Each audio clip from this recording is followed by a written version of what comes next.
The Final Shape is one of Destiny 2's best expansions ever. Bungie needed to deliver on the conclusion of a 10-year story, the Light and Darkness saga. With new weapons, a cinematic linear destination, and campaign, this truly does feel like the end of a journey, but also a beginning. Let's talk about the Final Shape.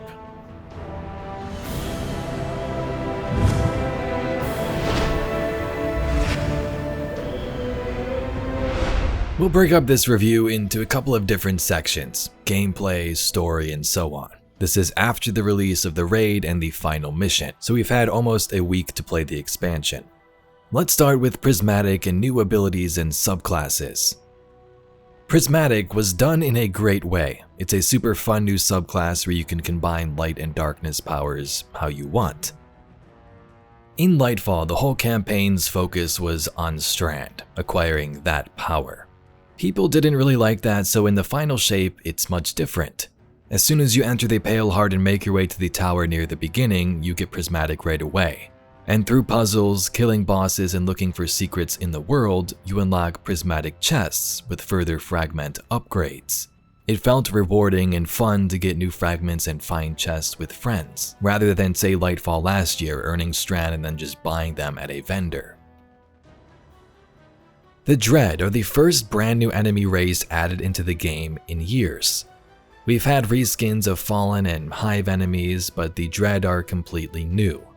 Grim that fly around, shoot, and stun you. The Husk will one-shot you on higher difficulties alongside the Geist that emerges out of their bodies.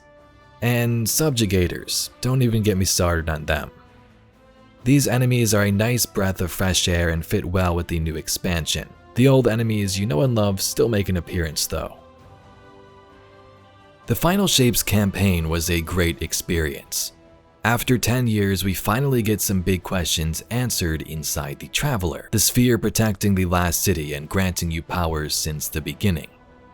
This campaign was a linear experience, and I feel that was the perfect choice. Both the story and destination reflect that.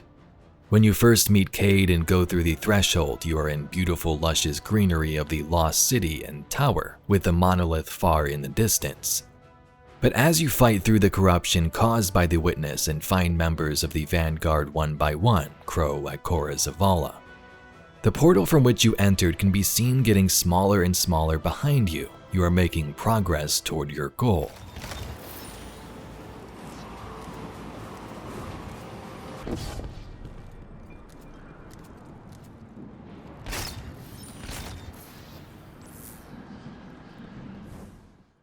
The environment design and soundtrack go perfectly with gameplay. Locations from characters' memories built into existence by the Traveler. The Cosmodrome where you were revived in Destiny 1. Giant highways of frozen cars tilted on its side. Things are familiar but just strange enough to make you think. And although we've seen some of these places before, they were designed in completely unique ways. Escape missions had the floors fall out from beneath you. Place is falling apart. We gotta move. Lava filling rooms as you attempt to solve a quick puzzle to open the next door.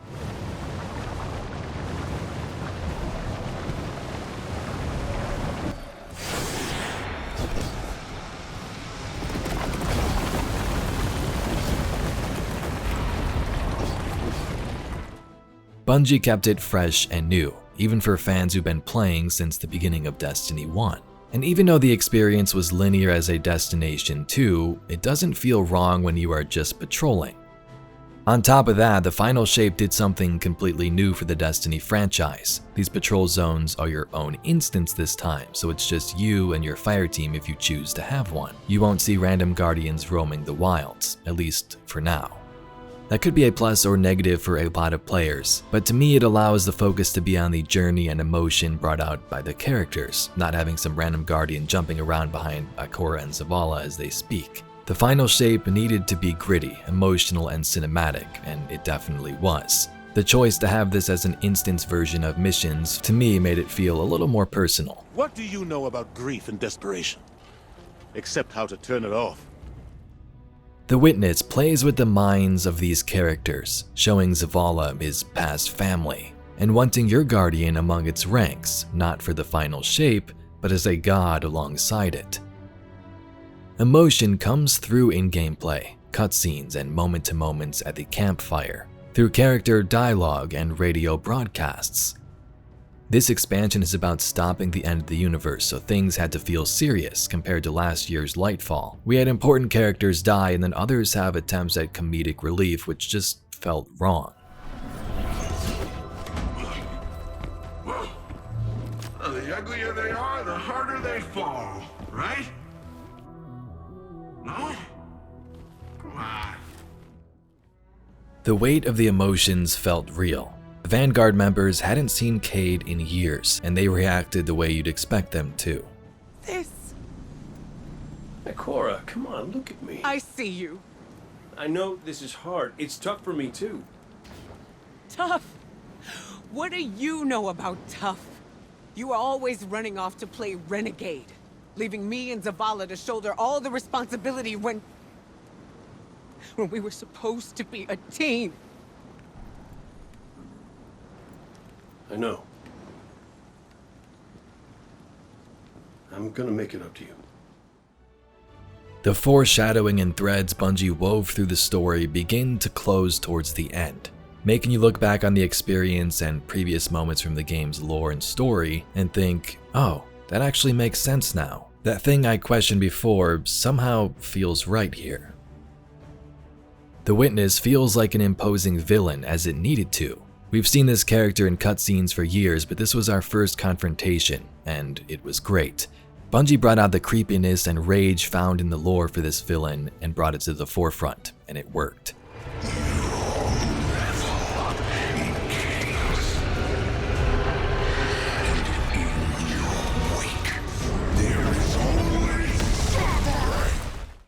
From Tuesday till Friday, things were building up in the universe until the release of the raid.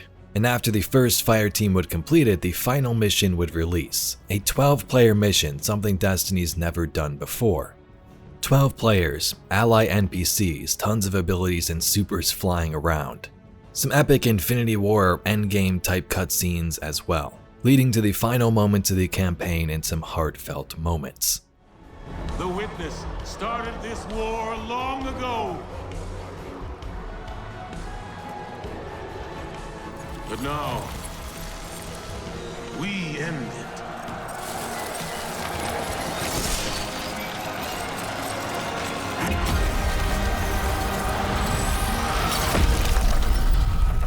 Hesitate to engage.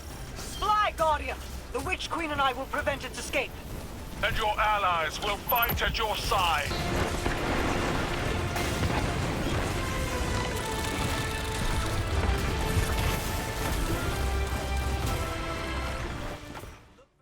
If you're interested in just how epic this gets, click the link at the top right or in the description down below.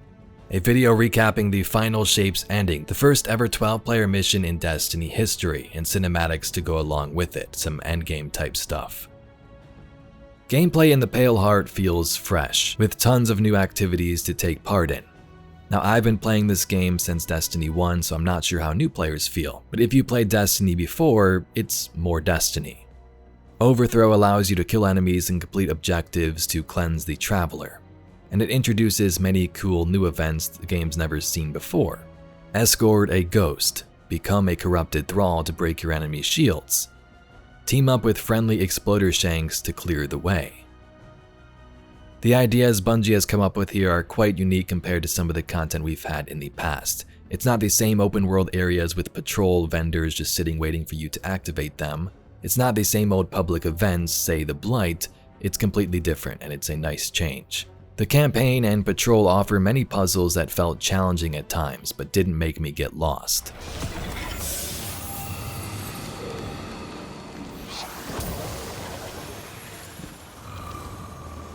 Wherever the Witness touched, this blight spread.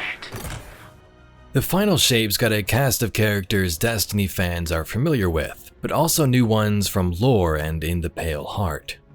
Micah 10 was introduced in the Lore and Beyond Light, but appears for the first time as a vendor.